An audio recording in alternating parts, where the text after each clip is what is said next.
Hello friends, welcome back to your own YouTube channel 1-to-1 classes. आज आप लोगों के लिए एक स्पेशल वीडियो लेकर आया हूँ जिसका नाम है मैक्रो का चैम्पियन।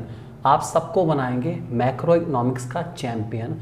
आज की वीडियो वन शॉट वीडियो है मैक्रो इकोनॉमिक्स के लिए क्लास 12th टर्म फर्स्ट के ऊपर बेस्ड, जिसमें हम लोग 3 चैप्टर कवर करने वाले हैं।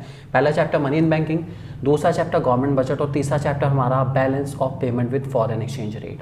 3 चैप्टर एक वीडियो, बिल्कुल भी स्किप करने की ज़रूरत नहीं है। यही रहेंगे सब लोग और ध्यान से समझेंगे और सब लोग बनेंगे क्या, मैक्रो इकोनॉमिक्स का चैंपियन। तो चलिए चैंपियनशिप वीडियो शुरू करते हैं दोस्तों। हमारी सबसे पहले आपके सामने यहाँ पर आ गया मनी का मीनिंग। मनी इन बैंकिंग दोस्तों हम लोग फर्स्ट चैप्टर करेंगे। इसमें हमारे पास मनी का मीनिंग है, मनी सप्लाई का मीनिंग है, उसके बाद मनी सप्लाई के कंपोनेंट्स है कोर्स में हमारे पास, उसके बाद हमारे पास क्रेडिट क्रिएशन वाला कंसेप्ट है और उसके बाद फाइनली हमारे पास आरबीआई के फंक्शंस है और कुछ नहीं है कोर्स में। सबसे पहले डेफिनेशन मनी की आ गई। Money refers to anything which is generally accepted as medium of exchange, measure of value, store of value and means for standard deferred payment. हर एक चीज़, ठीक है, जिसको हर एक इंसान बहुत आसानी से एक्सेप्ट कर सकता है, किसी भी चीज़ के बदले में, एक्सचेंज के बदले में एक्सेप्ट कर सकता है, जिसको स्टोर करके रखा जा सकता है, जिसको मैं क्रेडिट ट्रांजेक्शन में यूज़ कर सकता हूँ और जिसके अंदर हर एक चीज़ की वैल्यू को मेजर करा जा सकता है, वो मनी है। तो money is anything which is help in exchange. ये बेसिक फंक्शन है मनी का, एक्सचेंज में हेल्प करता है हमारी। ये दोस्तों मनी की डेफिनेशन थी। अगला हमारे पास आता है दोस्तों, एक छोटा सा कोटेशन के थ्रू समझाया गया आपको मनी के बारे में।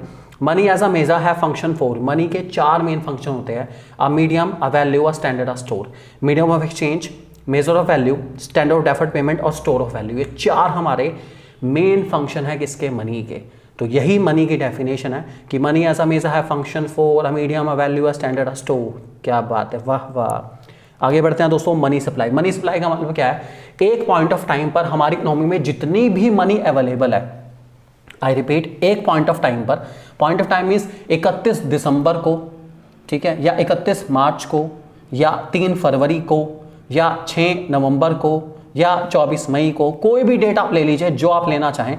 उस पॉइंट ऑफ टाइम पे जितनी भी मनी अवेलेबल है पूरी इकोनॉमी में, उसको मनी सप्लाई कहा जाएगा। इस बात को ध्यान रख के चलेंगे। That is money available in the economy at a particular point of time is called money supply. चलिए डेफिनेशन पढ़ते हैं।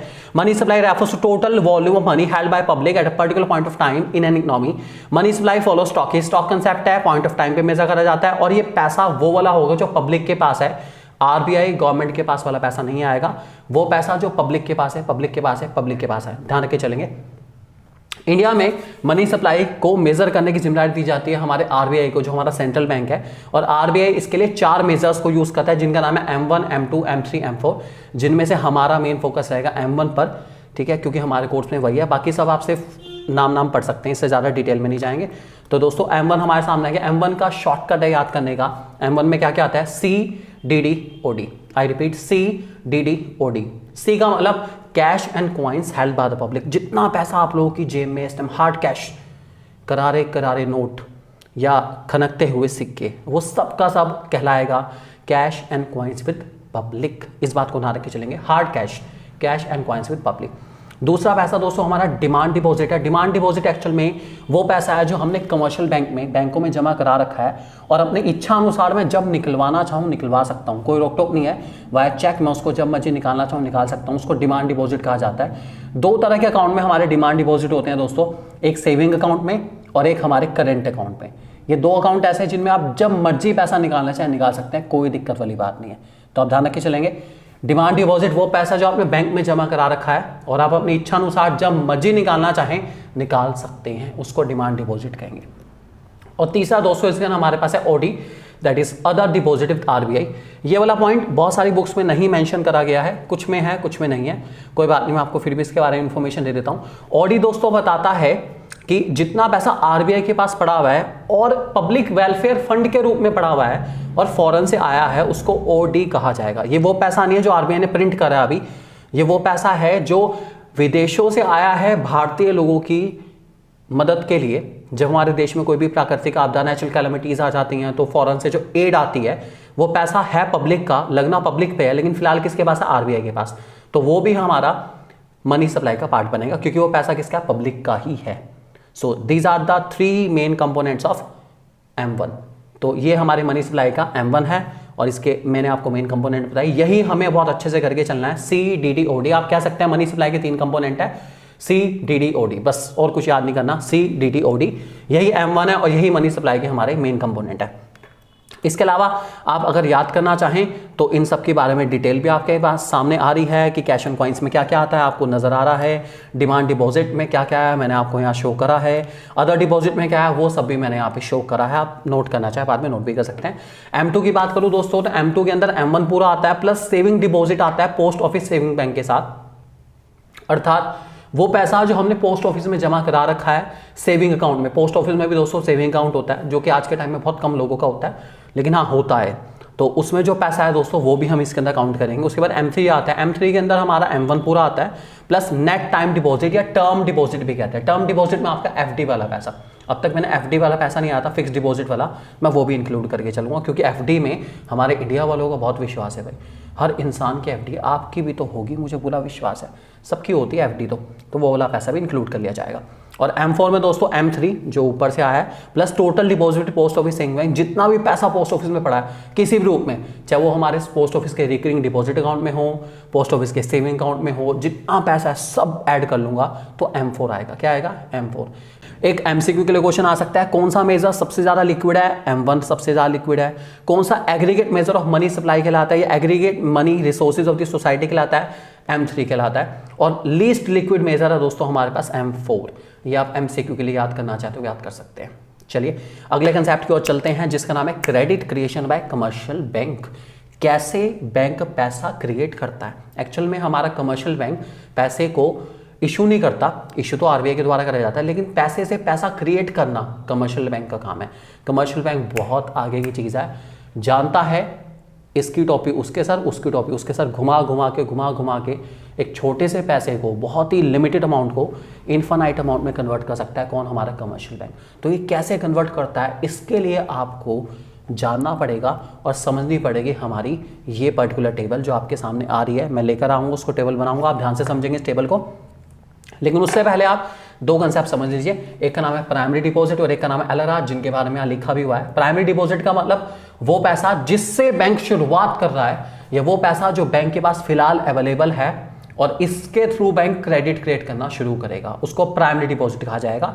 आप इसको इनिशियल डिपॉजिट भी कह सकते हैं, मतलब इस पैसे से बैंक शुरुआत करेगा क्रेडिट क्रिएट करने की, इसको इनिशियल डिपॉजिट या प्राइमरी डिपॉजिट कहा जाता है। और दूसरा दोस्तों हमारा LRR, जिसको हम कहते हैं legal reserve ratio. Legal reserve ratio actual में उस परसेंटेज को कहा जाता है जो हर कमर्शियल बैंक को अपने पास या RBI के पास रखनी पड़ेगी रिजर्व के रूप में, उसको LRR लीगल रिजर्व रेशो कहा जाता है। इस LRR के हमारे कंपोनेंट्स आते हैं जिनमें एक कंपोनेंट हमारा CRR है, कैश रिजर्व रेशो, आप लोग नाम सुन चुके हैं इसका। दूसरा कंपोनेंट हमारे पास SLR है, स्टैट्यूटरी लिक्विडिटी रेशो है। और कुछ और भी कंपोनेंट होते हैं जो हिडन और कॉन्फिडेंशियल रखे जाता है बैंक के द्वारा, जिसके बारे में बताना अलाउड नहीं है। तो आप ये कह सकते हैं कि जो LRR है वो CRR, SLR और कुछ हिडन चीज़ों का सम है। वो हिडन चीज़ें क्या हैं किसी को नहीं पता, कुछ तो हैं, तो वो कॉन्फिडेंशियल बेसिस पर रखी जाती हैं, उनके बारे में नहीं बताया जाता। ठीक है, तो चलिए दोस्तों एक छोटा सा एग्जांपल लेके चलते हैं आपके सामने और उसके बाद बात करते हैं कि कैसे पैसा डबल होने वाला है, कैसे पैसा होगा कई गुना। कमर्शियल बैंक बहुत चालाक है और कैसे पैसे को घुमाता है वही समझते हैं। तो चलिए मेरे साथ टेबल बनानी सीखेंगे, कैसे बनते हैं टेबल दोस्तों। इसी के साथ हम लोग फॉर्मूला भी सीखेंगे, फॉर्मूला कौन कौन से हैं उसको भी जानेंगे। मान के चलते हैं हमारे पास इनिशियल डिपॉजिट है दोस्तों 1000 करोड़ रुपए का।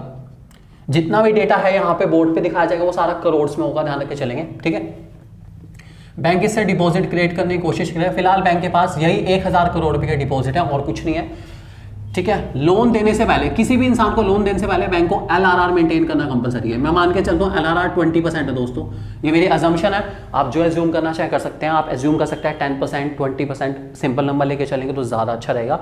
15, 13, 14, 16 नहीं लेंगे, एक्यूरेट नंबर लीजिए 10, 25, ये ज़्यादा बेटर है। ठीक है, चलिए अब करना क्या है, रूल है, RBI ने हुक्म दे रखा है हर कमर्शियल बैंक को कि भाई लोन देने से पहले LRR जनरेट करिए, अपना LRR को मेंटेन करके चलना। आपने जितना पैसा आपके पास है सबसे पहले LRR में ट्रांसफर करो, उसके बाद लोन दो।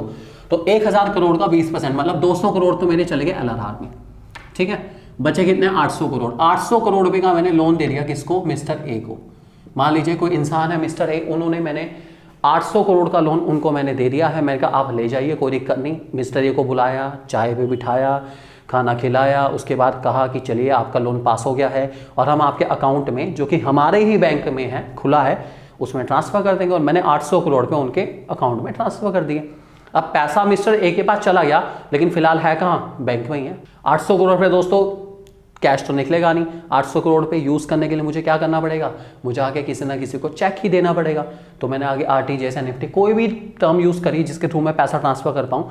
जिस भी इंसान के पास पैसा जाएगा दोस्तों, जाएगा तो अकाउंट में ही, कैश तो जाने वाला नहीं है, जाएगा किस में, अकाउंट में। तो अल्टीमेटली वो पैसा डिपॉजिट के रूप में बैंक में वापस आ जाएगा।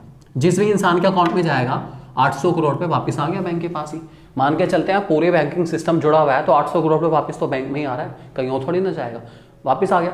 ठीक है, बैंक के पास अब डिपॉजिट हो गए कितने, 800 करोड़ के। फिर वही प्रोसेस, पहले 20% का रिजर्व, दैट इज 160 रुपीज़ का रिजर्व, और बाकी बचा कुछ कितना, 640 का मैंने लोन दे रहा किसको, बी को।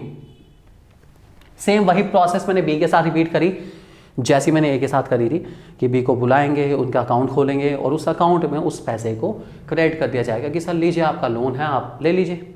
ठीक है, चलिए बी ने फिर वही पैसा लिया है, खर्च तो करेगा। कोई भी इंसान लोन लेने के बाद घर पे तो रखेगा नहीं उस पैसे को, लोन लेगा तब जब उस पैसे की उसको ज़रूरत होगी। अपनी ज़रूरत को पूरा करने के लिए उसने लोन लिया है, उस लोन को वो यूटिलाइज करेगा। हो सकता है, मान के चलता है बी ने एक फैक्ट्री खरीदनी थी, फैक्ट्री थी 640 करोड़ की फैक्ट्री है, 640 करोड़ की फैक्ट्री है। जिस इंसान से खरीदी उसको 640 करोड़ का चेक दे दिया, मिस्टर सिंघानिया को चेक दिया गया है। मिस्टर सिंघानिया का अकाउंट हमारे बैंक में, उन्होंने वापस आके पैसा हमारे अकाउंट में चेक लगाया, 640 करोड़ मेरे पास वापस आ गए। सारे बैंकिंग सिस्टम में बैंक जुड़े हुए हैं, हम ये मान के चलते हैं। फिर वही सिस्टम अगेन 128 20% और बचा कुछ 512 करोड़ हमने दिया सी को। ये सिस्टम दोस्तों चलता रहेगा, चलता रहेगा, चलता रहेगा, रुकने वाला नहीं है बिल्कुल भी। तब तक चलता रहेगा जब तक हमारा डिपॉजिट यहाँ पे जीरो नहीं होता, तब तक ही चलता रहेगा। अगर आप ध्यान से देखें, इनिशियल डिपॉजिट में तो मैंने कोई चेंज ही नहीं करा, 1000 का 1000 करोड़ ही है, कुछ नहीं है। ठीक है, ये सारे राउंड चल रहे हैं दोस्तों। अगर आप यहाँ लिखना चाहें राउंड लिख सकते हैं आप। राउंड 1 है, राउंड 2 है, राउंड 3 है, एंड सो ऑन। ये सारे राउंड चल रहे हैं, एक एक करके राउंड है, मतलब first round, second round, third round, fourth round, एक एक करके कंटेस्टेंट आ रहे हैं, अपनी परफॉर्मेंस दे रहे हैं और पूछ रहे हैं कि कौन बनेगा चैंपियन। तो हम ही बनेंगे चैंपियन। तो चलिए फॉर्मूला देखते हैं। इनिशियल डिपॉजिट है मेरे पास 1000 करोड़ का, डिपॉजिट निकालना है, लोन निकालना है, LRR निकालना है। फॉर्मूला दोस्तों क्रेडिट क्रिएशन का, क्रेडिट क्रिएशन का दोस्तों, या मनी मल्टीप्लायर भी कहते हैं इसको हम लोग। मनी मल्टीप्लायर का हमारा फॉर्मूला है दोस्तों 1/LRR। ठीक है, 1/LRR। ये आपको टाइम्स में आंसर देगा, किसमें देगा, टाइम्स में, कि पैसा कितना गुना हो जाएगा। ठीक है, और अगर आपको निकालना है फाइनल डिपॉजिट कितना होगा, तो आप मनी मल्टीप्लायर को जो भी आएगा उसको इनिशियल डिपॉजिट के साथ मल्टीप्लाई कर देंगे। और अगर आप चाहें तो एक सिंपल फॉर्मूला भी बना सकते हैं आप। ये फॉर्मूला ऐसे भी लिख सकते हैं 1/LRR इंटू इनिशियल डिपॉजिट। इससे हमारा फाइनल डिपॉजिट आ जाएगा। कुछ नहीं करा, मनी मल्टीप्लायर का फॉर्मूला 1/LRR था, मैंने उसको यहाँ रखा और इंटू इनिशियल डिपॉजिट का इनिशियल डिपॉजिट रख दिया, कोई दिक्कत नहीं। तो पहले ये निकालते हैं, चलिए। तो दैट इज 1/LRR। LRR है आपका 20%, परसेंटेज का साइन हटा के ऊपर हुआ इंटू 100, ये आ गया आपका 5 टाइम्स। इसका मतलब पैसा कितने गुना होने वाला है, पूरे पूरे पूरे पूरे 5 गुना, 5 गुना, 5 गुना, 5 गुना पैसा होगा। फॉर्मूला यहाँ पे भी नीचे लगा सकते हैं। आप चाहें तो आप सीधा लिख सकते हैं 5 इंटू इनिशियल डिपॉजिट आपका 1000 करोड़ है, इसका मतलब फाइनल डिपॉजिट आपका कितना होगा, 5000 करोड़ रुपीज़ का। ठीक है, 5000 करोड़ पे आपका टोटल डिपॉजिट होगा। ये जो डिपॉजिट है इसका टोटल कितना होगा, पूरा 5000 करोड़ रुपए। ठीक है, हर बार आपने 20% LRR में ट्रांसफर करा था, 20%। 5000 का 20% दोस्तों आता है पूरा 1000, तो हमने यहाँ लिख दिया 1000, सब करोड़ों में चल रहा है। ठीक है, और बचा कुचा हमेशा यहाँ लिख देते हैं, कितना बचेगा, 4000। ठीक है, एक चीज़ आप ऐसे भी ध्यान रख सकते हैं, at the end of the answer हम इस बात को जानते हैं या हमें याद रहेगा कि हमेशा इनिशियल डिपॉजिट वाला अमाउंट और LRR वाला अमाउंट इक्वल होता है। इसका मतलब क्या हुआ वो समझ लीजिए, गहरी बात है थोड़ी सी, ये कहना चाह रहे हैं बैंक ने जिस पैसे से शुरुआत करी थी वो था 1000 करोड़ रुपए, और जितना पैसा बैंक ने निकाल लिया अपने रिजर्व के रूप में वो है पूरा 1000 करोड़ रुपए। इसका मतलब है इस पूरी साइकिल में, इस पूरी प्रोसेस में बैंक ने जितना पैसा लगाया था उतना पैसा अपना निकाल लिया है। अब पब्लिक का पैसा पब्लिक को ही देना है और बैंक ने कमाना है। इधर पब्लिक का पैसा आ रहा है, पब्लिक को ही जा रहा है, हमने तो अपना पैसा निकाल लिया है, पब्लिक का आएगा, पब्लिक को जाएगा, बीच में पूर्ण इंटरेस्ट कमाएगा। क्यों नहीं कमाएंगे भाई, खर्चे नहीं निकालने बैंक के। तो ये जो पैसा मिलेगा मुझे इंटरेस्ट का, इससे मैं अपने बैंक के खर्चे निकालूंगा, ये मेरा प्रॉफिट है, ये मेरा रिवेन्यू है, पैसा तो मुझे भी चाहिए, तो मैं हूँ कमर्शियल बैंक। तो हम ये मान के चलते हैं। इस पूरी प्रोसेस को दोस्तों कहा जाता है credit creation bye commercial bank. क्या कहा जाता है? Credit creation bye commercial bank. कुछ लोग इसको मनी मल्टीप्लायर भी कहते हैं, कुछ लोग इसको क्रेडिट मल्टीप्लायर भी कहते हैं। ये आप ध्यान रख के चलेंगे। क्वेश्चन कैसा आ सकता है इससे रिलेटिव वो भी बता देता हूँ। क्वेश्चन कुछ ऐसा आ सकता है दोस्तों, मान लीजिए आपसे पूछ लेगा कि क्रेडिट क्रिएशन और एलआरआर में कैसा रिलेशन है, तो इन्वर्स रिलेशन है। आपको दिख रहा है कि अगर क्रेडिट क्रिएशन ज़्यादा होगी तो एलआरआर को कम होना चाहिए, और अगर एलआरआर बढ़ता है तो क्रेडिट क्रिएशन अपने आप ही कम हो जाएगी, क्योंकि इन्वर्सली प्रोपोर्शनल आप देख पा रहे हैं इसको। ठीक है, ऐसे पूछा जा सकता है कि क्रेडिट क्रिएशन और हमारे इनिशियल डिपॉजिट या फाइनल डिपॉजिट और इनिशियल डिपॉजिट में कैसा रिलेशन है। अगर इनिशियल डिपॉजिट बढ़ता है और एलआरआर कांस्टेंट ही है तो फाइनल डिपॉजिट अपने आप ही बढ़ जाएगा, ये पक्की बात है, क्योंकि डायरेक्ट रिलेशन आप देख पा रहे हैं। तो इन टाइप के क्वेश्चन आने के चांसेस ज़्यादा हैं। थोड़े से इस टाइप के क्वेश्चन आ सकते हैं। क्वेश्चन आ सकता है कि अगर मैंने इनिशियल डिपॉजिट डबल कर दिया तो फाइनल डिपॉजिट क्या होगा। भाई फाइनल डिपॉजिट जितना भी था उसका डबल ही हो जाएगा। इनिशियल डबल होगा, फाइनल भी डबल हो जाएगा, टेंशन लेने की जरूरत नहीं बिल्कुल भी। तो इन चीज़ों से रिलेटेड क्वेश्चन इसके आने के चांसेस ज़्यादा है दोस्तों। ये हमारा एक फुल फ्लैच कंसेप्ट था जो कि बहुत बहुत बहुत ज़्यादा शानदार है, और सिर्फ आप लोगों के लिए ये कंसेप्ट मैंने समझाया है। इस कंसेप्ट का नाम है credit creation bye commercial bank. Commercial bank काफ़ी आगे की चीज़ है, वो बिल्कुल नहीं छोड़ेगा, क्योंकि पैसा सबको चाहिए। तो इस तरीके से हमारा क्रेडिट क्रिएशन होता है दोस्तों। इस कंसेप्ट को कहते हैं credit creation bye commercial bank. ठीक है, उम्मीद करता हूँ आप सबको समझ आ गया होगा दोस्तों। इसकी जो एक्सप्लेनेशन है वो आपके सामने आ रही है, आप उसको देखना चाहें देख सकते हैं, पढ़ना चाहें पढ़ सकते हैं। वीडियो को रोक दीजिए यहीं पर, इसकी एक्सप्लेनेशन आप पढ़ना चाहें तो पढ़ सकते हैं। इसके बाद दोस्तों हम लोग सेंट्रल बैंक के बारे में बात करने वाले। सेंट्रल बैंक मीन्स हमारा आरबीआई की बात होगी। रिजर्व बैंक ऑफ इंडिया आ रहा है दोस्तों, स्वागत करिए जरा रिजर्व बैंक ऑफ इंडिया का, क्योंकि रिजर्व बैंक ऑफ इंडिया सारे बैंकों का फादर है, तो फादर का रिस्पेक्ट हमें करना चाहिए थोड़ा सा। तो ये हमारा दोस्तों नेक्स्ट कंसेप्ट रहेगा जिसका नाम है credit creation bye commercial bank. के बाद सेंट्रल बैंक के फंक्शन, सेंट्रल बैंक मतलब हमारा RBI, reserve bank of India के बारे में बात करेंगे दोस्तों। चलिए दोस्तों आइए अब हमारे साथ, अब हम बात करेंगे सेंट्रल बैंक के बारे में। हमारे इंडिया के सेंट्रल बैंक का नाम है दोस्तों RBI, reserve bank of India. इसको एस्टैब्लिश करा गया था 1935 में, और इसको नेशनलाइज, पूरे इसका जो राष्ट्रीयकरण है पूरे देश में वो हुआ था 1949 में। और 1949 के बाद इसके पास एनॉर्मस पावर आ गई थी, और इसको बनाया गया था एपेक्स इंस्टीट्यूशन पूरे मॉनेटरी सिस्टम का। सिंपल भाषा में कहूँ तो सबसे बड़ा इंस्टीट्यूशन हमारे देश में जो मनी से डील करने वाला है वो है आरबीआई, सिर्फ और सिर्फ आरबीआई। आरबीआई के अलावा कोई और नहीं है। एपेक्स है, सोल अथॉरिटी है, इसके पास जो पावर्स है वो किसी और बैंक के पास नहीं है बिल्कुल भी। आगे बढ़ते हैं, इसके फंक्शन की बात करते हैं दोस्तों। सबसे पहला फंक्शन हमारे पास आता है जिसका नाम है इश्यू ऑफ करेंसी। इंडिया में जितने भी नोट आप देखते हैं उसको छापने का एक अधिकार, मोनोपोली आरबीआई की है। बस ₹1 का नोट, आई रिपीट, ₹1 का नोट आरबीआई नहीं छापता। इसके अलावा जितने कॉइन्स हैं, जितने के जितने नोट हैं, ₹2 से लेकर 2000 तक के कॉइन्स हैं, कॉइन जितने भी हैं सबके सब छापने की जिम्मेदारी आरबीआई की है। इस बात को ध्यान के चलें। बस ₹1 का नोट, सिर्फ ₹1 का नोट। ₹1 की कीमत तुम क्या जानो रमेश बाबू, मिनिस्ट्री ऑफ फाइनेंस के द्वारा इशू करा जाता है, गवर्नमेंट ऑफ इंडिया के द्वारा इशू करा जाता है दोस्तों। क्वेश्चन आ सकता है हु इशूज ₹1 नोट, तो आंसर आएगा दोस्तों मिनिस्ट्री ऑफ फाइनेंस, या फिर अगर गवर्नमेंट ऑफ इंडिया है तो गवर्नमेंट ऑफ इंडिया लिख दिया जाएगा, या फिर फाइनेंस मिनिस्टर भी लिखा जा सकता है, या ज़्यादातर मिनिस्ट्री ऑफ फाइनेंस आने के चांसेस है। क्वेश्चन ये भी पूछा जा सकता है ₹1 का नोट कौन साइन करता है, तो फाइनेंस मिनिस्टर साइन करते हैं। इस बात को ध्यान रख के चलेंगे। और बाकी सारे नोट जो आरबीआई द्वारा छपते हैं उसको कौन साइन करता है, उसको साइन करते हैं हमारे देश के आरबीआई के गवर्नर। जो भी गवर्नर होंगे प्रेजेंट सिचुएशन के, वो साइन करेंगे उस पर्टिकुलर टाइप की जो भी करेंसी होगी डिनोमिनेशन वाली, उसको वो गवर्नर साइन करेंगे। ठीक है, और आरबीआई ही क्यों छापता है, ताकि नोट के अंदर सारे के सारे होमोजेनिटी रहे, नोट अलग अलग टाइप के ना हो, इसलिए सारी जिम्मेदारी आरबीआई की दे रखी है। आरबीआई को पता भी चलता रहेगा कितने नोट सर्कुलेशन में, कितने नहीं है। अपनी मर्जी से आरबीआई छापता नहीं है। जब गवर्नमेंट उसको रिजर्व देती है गोल्ड का और फॉरेन करेंसी का, उतने का ही वो नोट छाप के दे देता है। मिनिमम जो नोट छपते हैं दोस्तों वो छपते हैं 200 करोड़ रुपए के। मैं रिपीट करता हूँ, मिनिमम 200 करोड़ की करेंसी छपेगी। आप जिस मर्जी डिनोमिनेशन में छपा लो, 2000 के नोट के रूप में छपा लो, ₹100 के नोट के रूप में छपा लो, आपकी मर्जी है, कोई दिक्कत नहीं है। और जितने का रिजर्व गवर्नमेंट देगी उतने का ही हम करेंसी छाप के देंगे, उससे ना ज़्यादा ना उससे कम। ये बात ध्यान रख के चलेंगे आप। दूसरा point, banker to the government. India में जितनी गवर्नमेंट है, जितनी स्टेट गवर्नमेंट है, उन सबका करेंट अकाउंट कहाँ है? आरबीआई के पास। और हमारी स्टेट गवर्नमेंट के अलावा हमारी जो सेंट्रल गवर्नमेंट है उसका भी अकाउंट कहाँ है? आरबीआई के पास है। तो जब सेंट्रल गवर्नमेंट ने स्टेट गवर्नमेंट को कुछ भी रिबेट देनी है, कुछ भी फंड ट्रांसफर करने हैं, तो वो इतने बड़े बड़े अमाउंट होते हैं, 1-1 लाख करोड़, 2-2 लाख करोड़ रुपए के फंड होते हैं, कैश में देने पॉसिबल नहीं है। तो वो सबके सब आरबीआई के थ्रू फैसिलिटेट होते हैं और सेंट्रल गवर्नमेंट के करंट अकाउंट से स्टेट गवर्नमेंट के करंट अकाउंट के अंदर ट्रांसफर कर दिए जाते हैं, या फिर पब्लिक अकाउंट में भी सब्सिडी के रूप में ट्रांसफर करने तो वहीं से हो जाते हैं। ये हमारा दूसरा पॉइंट है जिसका नाम है बैंकर टू द गवर्नमेंट। इसका मतलब सारी सरकारों का बैंक कौन है? आरबीआई।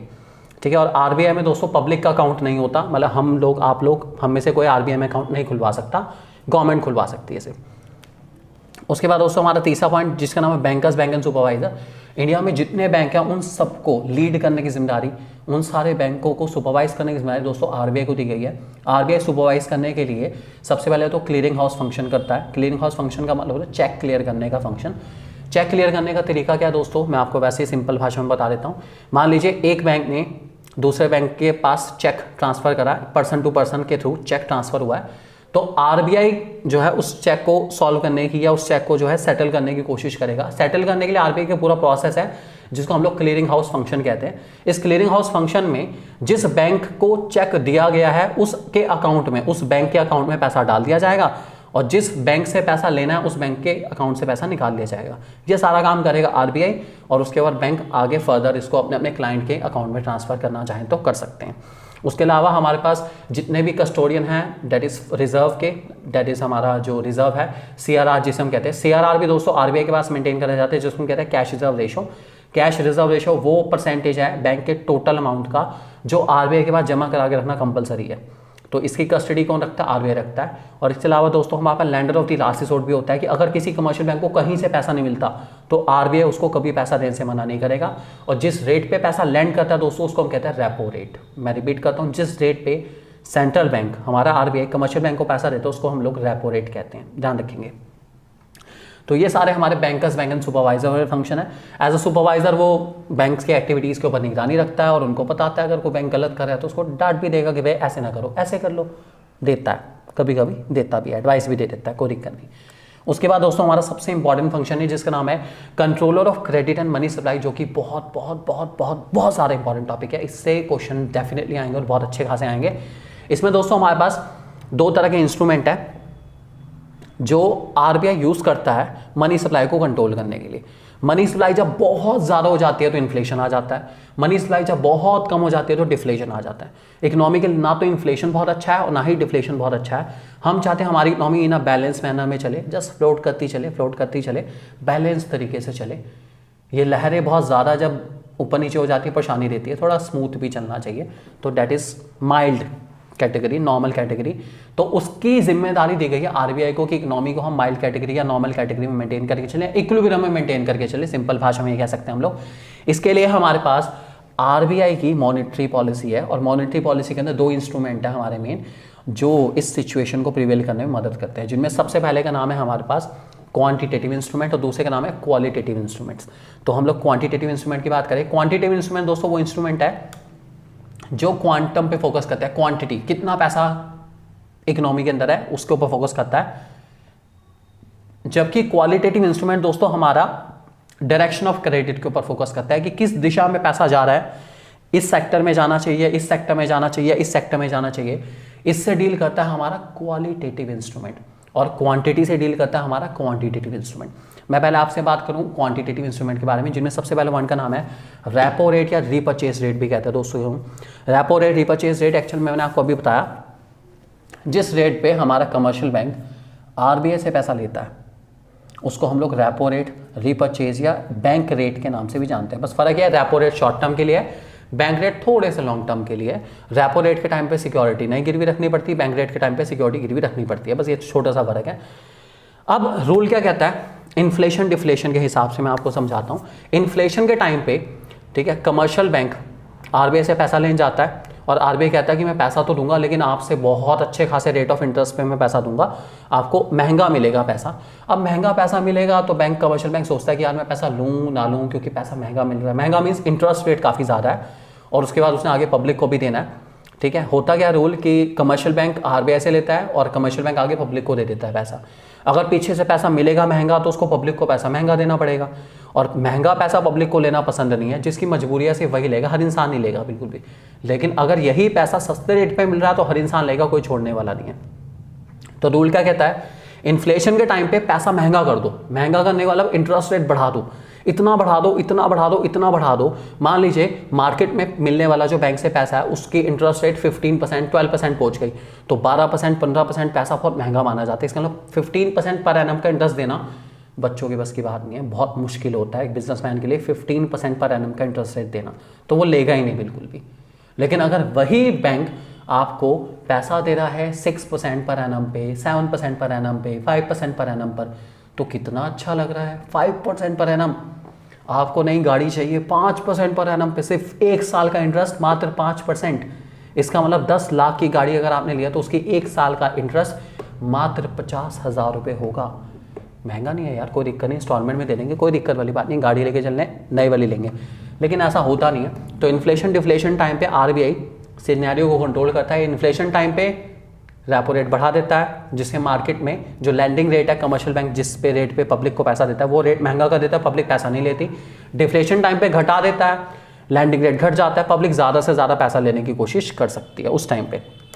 दूसरा हमारा ओपन मार्केट ऑपरेशन। दोस्तों, ओपन मार्केट ऑपरेशन एक ऐसा प्रोसेस है जिसके थ्रू जो हमारा आरबीआई है वो गवर्नमेंट की सिक्योरिटी, सरकारी सिक्योरिटीज़, बहुत तरह की गवर्नमेंट की सिक्योरिटी, मान लीजिए एक गवर्नमेंट ने एक पेपर बनाया और उस पर अपनी स्टैंप लगा दी कि भाई गवर्नमेंट ऑफ इंडिया का है, और उस पर लिख दिया कि भाई ये सिक्योरिटी है। एक सिक्योरिटी में से एक शेयर मान लीजिए, डिबेंचर मान लीजिए, एक भी फाइनेंशियल सिक्योरिटी होगी, और जो भी इंसान उस फाइनेंशियल सिक्योरिटी को लेगा उसको 25,000, 30,000, 50,000, 1 लाख, 2 लाख, 5 लाख, जितने की लेगा उतने का इंस्ट्रूमेंट मिल जाएगा। ठीक है, आपने इंस्ट्रूमेंट ले लिए, कागज के टुकड़ा ले लिया, ठीक है, और अपने 1 लाख, 2 लाख, 3 लाख, 5 लाख, 10 लाख सरकार को दे दिए। ठीक है, एक पर्टिकुलर टाइम पीरियड के लिए, 1 साल तक का टाइम पीरियड हो सकता है इसका। आपको करना क्या है, कुछ नहीं करना, आप 1 साल तक वेट करो। आपका पैसा फिलहाल सरकार के पास चला गया है, वाया आरबीआई सरकार के पास पैसा चला गया है, इन्फ्लेशन खत्म हो जाएगा। कैसे खत्म हो गया, आपको इन्फ्लेशन के टाइम पे सरकार लालच में फंसाती है। कैसे फंसाती है, अच्छा खासा इंटरेस्ट रेट दे रही है आपको। इंटरेस्ट रेट का मतलब जो आपने सिक्योरिटी ली है उस पर आपको बहुत अच्छा इंटरेस्ट रेट मिल रहा है। सरकार कह रही है आप हमें 10 लाख दीजिए और हम आपको 1 साल का 10% इंटरेस्ट देंगे या 11% इंटरेस्ट देंगे, तो आप तो डेफिनेटली लेना पसंद करेंगे कि यार वाओ, एफडी से भी ज़्यादा इंटरेस्ट मिल रहा है, ये तो लेने में बहुत फ़ायदा है। आपने अपनी सारा पैसा जितना भी था वो सबका सब किसको दे दिया, सरकार को। अब ना रहेगा पैसा, ना आएगा इन्फ्लेशन, ना रहेगा बांस और ना बजेगी बांसुरी। सिंपल सी बात है दोस्तों। तो पैसा चला गया आपके हाथ से, तो अब इन्फ्लेशन भी चला जाएगा। और डिफ्लेशन टाइम पे सरकार अपोजिट करेगी, सरकार आपको पैसा वापस कर देगी और सिक्योरिटी वापस ले लेगी आपसे। पैसा वापस आएगा, सिक्योरिटी सरकार के पास वापस चली जाएगी। ऐसे करके सरकार आपको वापस पैसा दे रही है और आप उस पैसे को खर्च करोगे और डिफ्लेशन कंट्रोल हो जाएगा। तो इन्फ्लेशन के टाइम पे, आई रिपीट, इन्फ्लेशन टाइम पे ओपन मार्केट ऑपरेशन में हम सिक्योरिटीज़ को सेल करते हैं पब्लिक को या कमर्शियल बैंक को, और डिफ्लेशन टाइम पे हम लोग बाय बैक करते हैं, वापस खरीद लेते हैं ताकि आपको पैसा दिया जा सके। तो इसको कहा जाता है दोस्तों ओपन मार्केट ऑपरेशन। इसकी डिटेल आपके सामने आ रही है, आप इसको अच्छे से पढ़ सकते हैं। तीसरा पॉइंट जिसका नाम है कैश रिजर्व रेशो। मैंने आपको बताया था सीआरआर एक्चुअल में वो परसेंटेज है जो हर कमर्शियल बैंक को अपने आरबीआई के पास एज अ रिजर्व मेंटेन करके रखनी पड़ती है। अगर आप ज़्यादा परसेंटेज मेंटेन करोगे तो आपके पास बचेगा कम, आप दे पाओगे कम, और अगर आप कम परसेंटेज मेंटेन करते हो तो आपके पास बचेगा ज़्यादा, आप दे पाओगे ज़्यादा। इन्फ्लेशन के टाइम पे आरबीआई चाहता है कि आप कम से कम पैसा दो, इसलिए वो जो रिजर्व है बढ़ा देता है।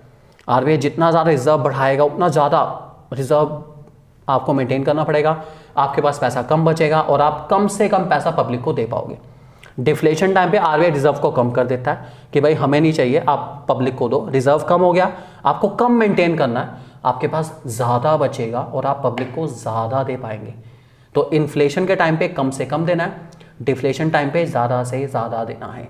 ये हमारा दोस्तों नेक्स्ट पॉइंट है। अगला पॉइंट हमारे पास एसएलआर है दोस्तों, स्टैट्यूटरी लिक्विडिटी रेशो है।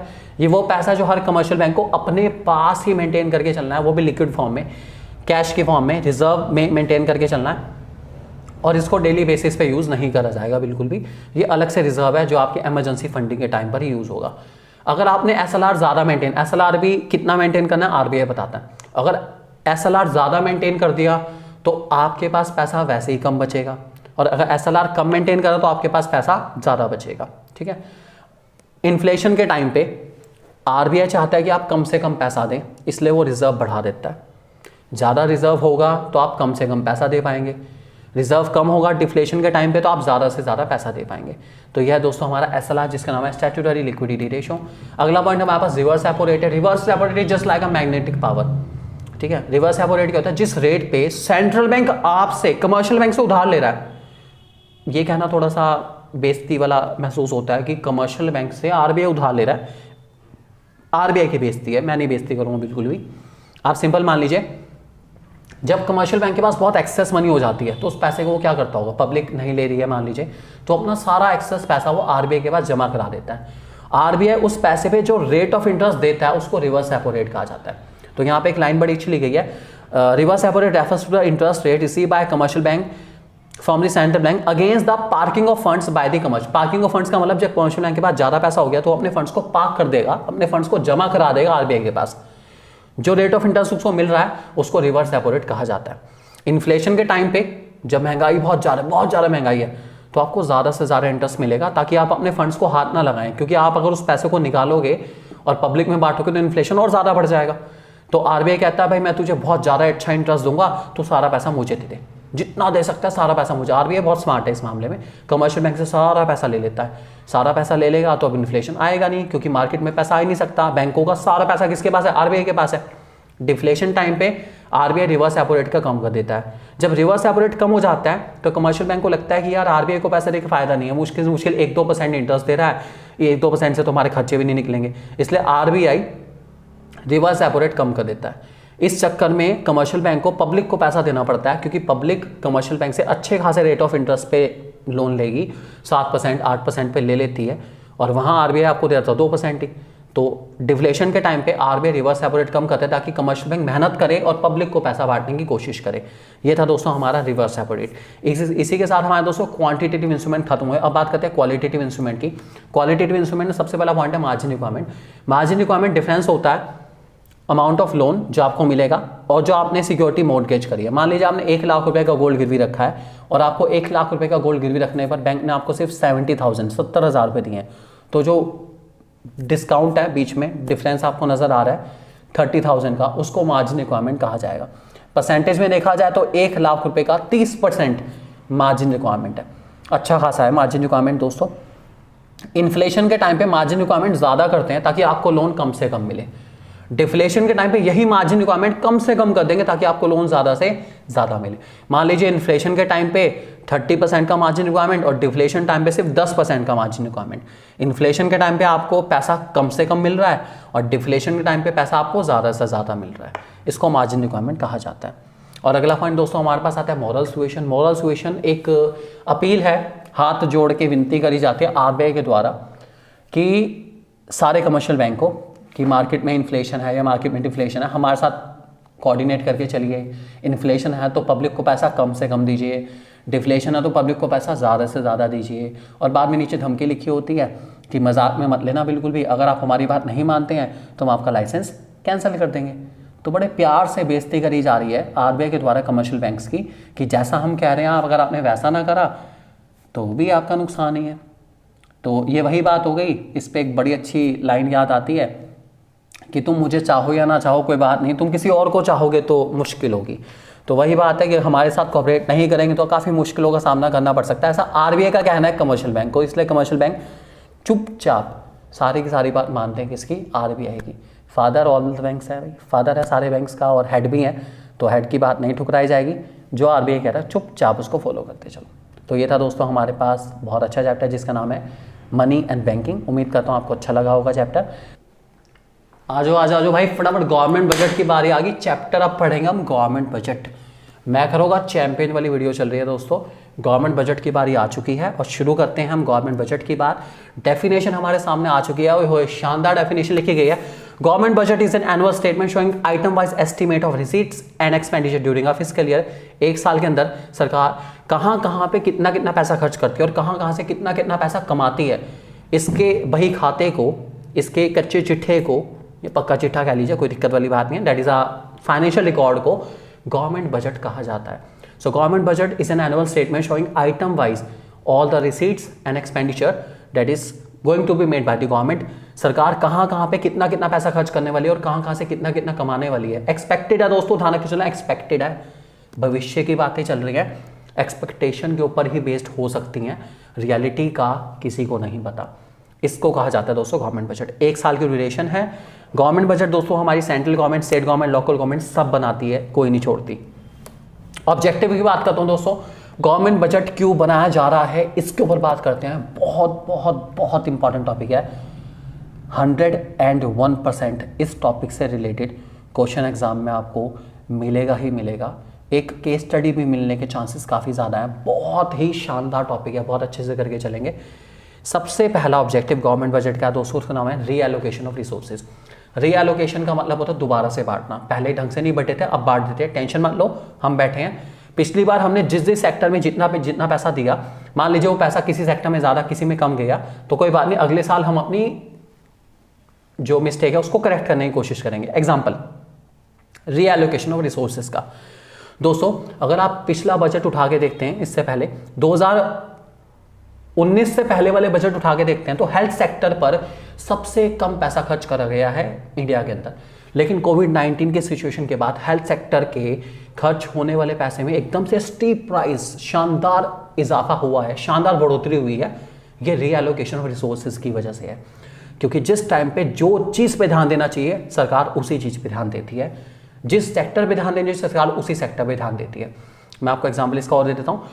पिछले कुछ टाइम में आपने देखा होगा इलेक्ट्रिक व्हीकल्स पे सब्सिडी मिलनी शुरू हो चुकी है, क्योंकि सरकार कह रही है पेट्रोल महंगा हो चुका है, पेट्रोल छोड़िए और अब आ जाइए किस पे, इलेक्ट्रिक व्हीकल पर आ जाइए।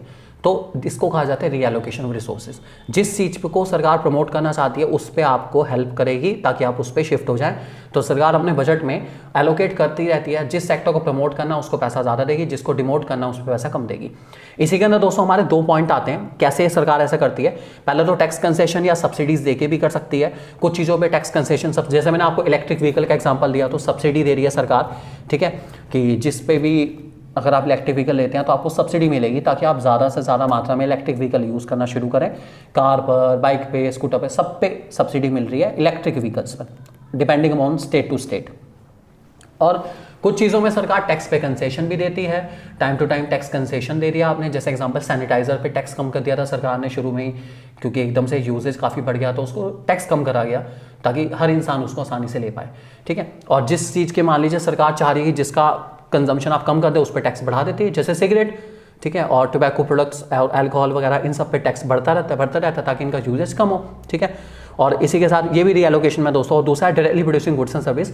देश के हित में कुछ गुड्स एंड सर्विस सरकार खुद बनाती है ताकि वो सही रेट पे पब्लिक को अवेलेबल करा पाए। जैसे कोविड की वैक्सीनेशन मान लीजिए, सरकार ने कॉन्ट्रैक्ट दे के कंपनी से बनवाई है ताकि सब लोगों तक सही अमाउंट में और सही क्वालिटी वाली वैक्सीनेशन पहुंच पाए। तो इसको कहते हैं directly producing goods and service. इसमें आप एलपीजी गैस का एग्जांपल भी लेके चल सकते हैं, सरकार के द्वारा दी जाती है। ये सब के सब दोस्तों हमारा रीएलोकेशन ऑफ रिसोर्सेज का एग्जांपल है। इसमें पब्लिक गुड्स भी आते हैं, वो गुड्स जो सरकार के द्वारा कॉमन पीपल, ठीक है, या ग्रुप ऑफ पीपल या सब लोगों की भलाई के लिए बनाए जाते हैं, उन सारे गुड्स को पब्लिक गुड्स कहा जाता है। इसमें आपकी रोड, रेलवे सब इसी के थ्रू होता है दोस्तों, आप ध्यान रख के चलेंगे। दूसरा हमारा पॉइंट है जिसका नाम है reducing inequality of income and wealth. देखिए वक्त के साथ साथ इनकम और वेल्थ की जो इनइक्वालिटी वो बढ़ती जा रही है। Richer are getting richer and poor are getting poor. इनके बीच का जो गैप है उसको कम करना है। तो कैसे कम करूँगा? रिच के ऊपर टैक्सेस ज़्यादा से ज़्यादा टैक्स लगाऊंगा, ज़्यादा से ज़्यादा। जो टैक्स रिच के ऊपर लगता है दोस्तों वो सारा का सारा हमारा प्रोग्रेसिव स्ट्रक्चर वाला होता है। प्रोग्रेसिव मतलब जो जितना ज़्यादा अमीर होगा उसको उतना ज़्यादा टैक्स देना पड़ेगा। इस वजह से अमीर हल्के हल्के नीचे आएंगे और पुअर को मैं ज़्यादा से ज़्यादा सब्सिडी दूंगा। जो जितना ज़्यादा पुअर उसको उतनी ज़्यादा सब्सिडी। ऐसे पुअर हल्के हल्के ऊपर आएंगे, रिच नीचे, पुअर ऊपर ही। एक टाइम ऐसा होगा रिच और पुअर बराबर हो जाएंगे, बस 200-300 साल का ही खेल है और कुछ नहीं, उसके बाद ज़रूर हो जाएंगे। अगला पॉइंट हमारे पास दोस्तों इकोनॉमिक स्टेबिलिटी। हमारी इकोनॉमी दोस्तों वक्त के साथ साथ अलग अलग फेजेस में चलते हैं, जिसमें 2 फेजेस बहुत इंपॉर्टेंट है। एक का नाम है इन्फ्लेशन, एक का नाम है deflation. Inflation deflation, inflation deflation. Government budget की जिम्मेदारी है कि वो इकोनॉमी को इन्फ्लेशन से नॉर्मल कैटेगरी में लाए और डिफ्लेशन से भी नॉर्मल कैटेगरी में लाए। मतलब ऊपर चली गई तो उसको थोड़ा सा नीचे ले आता हूँ, नीचे आ गई तो उसको थोड़ा सा ऊपर ले आता हूँ। ये गवर्नमेंट की जिम्मेदारी है। कैसा करती है ऐसा? इन्फ्लेशन के टाइम पे गवर्नमेंट अपना बजट बनाती है सरप्लस। सरप्लस बजट दोस्तों ऐसा बजट है जिसमें सरकार की कमाई बहुत ज़्यादा है। कमाई तो हम लोगों से ही करनी है, पब्लिक से ही करनी है, और खर्चे हमारे ऊपर कम करेगी। अर्थात टैक्सेस ज़्यादा बढ़ा देगी, इतने बढ़ा देगी, इतने बढ़ा देगी सरकार की कमाई बढ़ जाए और खर्चे कम से कम करेगी ताकि सरकार के पास अच्छा खासा पैसा बच जाए। ऐसा क्यों करा जा रहा है? इन्फ्लेशन है दोस्तों, पब्लिक के पास इन्फ्लेशन टाइम पे बहुत ज़्यादा पैसा होता है, मुझे उसको नीचे लाना है। नीचे लाने के लिए मुझे पब्लिक की जेब को खाली करना पड़ेगा। पब्लिक की जेब खाली होगी तो इकोनॉमी अपने आप ही कहाँ आ जाएगी, थोड़ी सी नीचे आ जाएगी। ठीक है। डिफ्लेशन टाइम पे गवर्नमेंट बजट बनाती है डेफिसिट। आई रिपीट, गवर्नमेंट जो है डिफ्लेशन के टाइम पे बजट बनाती है डेफिसिट। डेफिसिट बजट का मतलब क्या हुआ दोस्तों? डेफिसिट बजट का मतलब हमारी इकोनॉमी नीचे है, मुझे उसको ऊपर लेके जाना है। ठीक है। तो सरकार ज़्यादा से ज़्यादा सब्सिडी देगी, ज़्यादा से ज़्यादा पब्लिक वेलफेयर में खर्च करेगी और टैक्स कम से कम लेगी ताकि हमारी जेबों में बढ़ोतरी हो, हमारी जेबों में पैसा ज़्यादा से ज़्यादा आए, हमें सब्सिडी मिल रही है, हमारी इनकम बढ़ जाए। ठीक है, हम अच्छे से उस पैसे को यूटिलाइज कर पाएँ। तो डिफ्लेशन टाइम पे डेफिसिट बजट बना के सरकार इकोनॉमी को नॉर्मल लेवल पे लाती है और इन्फ्लेशन के टाइम पे सरप्लस बजट बना के इकोनॉमी को नीचे लाने की कोशिश करती है। तो इसको याद करने का दोस्तों शॉर्टकट हो सकता है, क्वेश्चन आ सकता है, बजट इज DD, अर्थात budget, I inflation, S surplus, D deflation, D deficit. Budget is DD, ध्यान रख के चलेंगे सब लोग। इन्फ्लेशन के टाइम पे बनाया जाता है सरप्लस और डिफ्लेशन के टाइम पे बनाया जाता है डेफिसिट। ध्यान रखना है, भूलना बिल्कुल नहीं है। अगला पॉइंट हमारे पास दोस्तों जिसका नाम है मैनेजमेंट ऑफ पब्लिक एंटरप्राइजेस। हमारे देश में जितने भी पब्लिक एंटरप्राइजेस हैं, सरकारी इंडस्ट्रीज हो गई, जैसे इंडियन रेलवे हो गया, इंडियन पोस्ट एंड टेलीग्राफ हो गया, SAIL हो गया, GAIL हो गया, हिंदुस्तान पेट्रोलियम, ये सब सरकारी एंटरप्राइजेज हैं। इन सब की जितनी फंडिंग होगी, इन सबको जो मैनेज करा जाएगा, इन सब के ऊपर जो खर्च करा जाएगा, वो सब का सब सरकार के द्वारा करा जाएगा। इसके अलावा इनकी जो कमाई होगी वो भी सरकार की ही होगी। जिसके खर्चे उसकी कमाई, खर्चा सरकार ने करा तो कमाई भी किसकी है? सरकार की ही है। इस बात को ध्यान रख के चलेंगे। अगला पॉइंट दोस्तों हमारे पास जिसका नाम है इकोनॉमिक ग्रोथ। देश की इकोनॉमी को ग्रो कराने के लिए सरकार अलग अलग टाइप की स्कीम्स लेकर आती है, सेविंग स्कीम्स लेकर आती है ताकि लोग ज़्यादा से ज़्यादा पैसा सेव करें। आपको टैक्स रिबेट दी जाती है, NSC PPF टाइप की स्कीम्स लेकर आती है ताकि लोग अपना पैसा इकोनॉमी के अंदर इन्वेस्ट करें। इसको इकोनॉमिक ग्रोथ कहा जाता है। और लास्ट पॉइंट दोस्तों जो वन ऑफ माय फेवरेट है, जिसका नाम है, और काफ़ी ज़्यादा इस पर केस स्टडी आपका क्वेश्चन आ सकता है, जिसका नाम है रिड्यूसिंग रीजनल डिस्पैरिटीज। ये सरकार की जिम्मेदारी है कि हमारे देश का हर एक रीजन अच्छे से डेवलप हो। जिस भी स्टेट में रीजनल डिस्पैरिटीज क्रिएट हो रही हैं, मतलब वो देश पिछड़ा हुआ माना जा रहा है, कोई भी स्टेट हो सकता है। जैसे हम लोग देश के बारे में बात करें तो हम लोग कह सकते हैं कि थोड़ा सा कोई भी, मैं किसी स्टेट का नाम नहीं लूँगा, कोई भी स्टेट है ABCD स्टेट, वो थोड़ा बैकवर्ड रह गया और कोई स्टेट ऐसा है जो बहुत ज़्यादा डेवलप हो गया। तो सरकार अब अपनी जिम्मेदारी संभालेगी और जो स्टेट ऑलरेडी बहुत ज़्यादा डेवलप हो गया उस पर ध्यान ना देके जो बैकवर्ड है उस पर ध्यान देगी और सारा फंड्स, अपना पैसा जो है वो बैकवर्ड वाले जो हमारा स्टेट है उस पर ध्यान देने शुरू करेगी और उसको फंडिंग करेगी, उस पर इंडस्ट्री सेटअप कराएगी, उस पर स्कीम्स लेकर आएगी ताकि इस बैकवर्ड वाले एरिया का डेवलपमेंट हो पाए और ये भी कहाँ पहुँच जाए? ऊपर पहुँच जाए। तो ये वही बात है कि जिसमें कुछ कमी है उस बच्चे पे ध्यान दीजिए। सरकार की ओर से सारे के सारे स्टेट उसके बच्चों की तरह है। जो बच्चा थोड़ा पिछड़ा रह गया उसके ऊपर ध्यान देने की जरूरत है, उसकी फंडिंग करिए और उसको कुपोषण से बचाइए और उसको अच्छे से पैसा भी दीजिए ताकि उसका डेवलपमेंट हो पाए। उसको अच्छी शिक्षा, जो भी सरकार के रिसोर्सेज है सब प्रोवाइड करो ताकि वहाँ के बच्चों का और उस स्टेट का डेवलपमेंट हो पाए। ये हमारा पॉइंट है जिसका नाम है रिड्यूसिंग रीजनल डिस्पैरिटी। अगला दोस्तों हमारे पास बजट के कंपोनेंट्स आते हैं। बजट के दोस्तों हमारे पास दो कंपोनेंट्स है, एक का नाम है रिवेन्यू बजट, एक का नाम है capital budget. Revenue budget, capital budget, revenue budget, capital budget. जहां रिवेन्यू बजट सरकार के रिवेन्यू एस्पेक्ट से बात करता है जो एसेट लायबिलिटी को बिल्कुल अफेक्ट नहीं करते। कैपिटल बजट सरकार के उन सारे एस्पेक्ट को कवर करता है जो आपके एसेट्स को या लायबिलिटीज को हिला के रख देते हैं।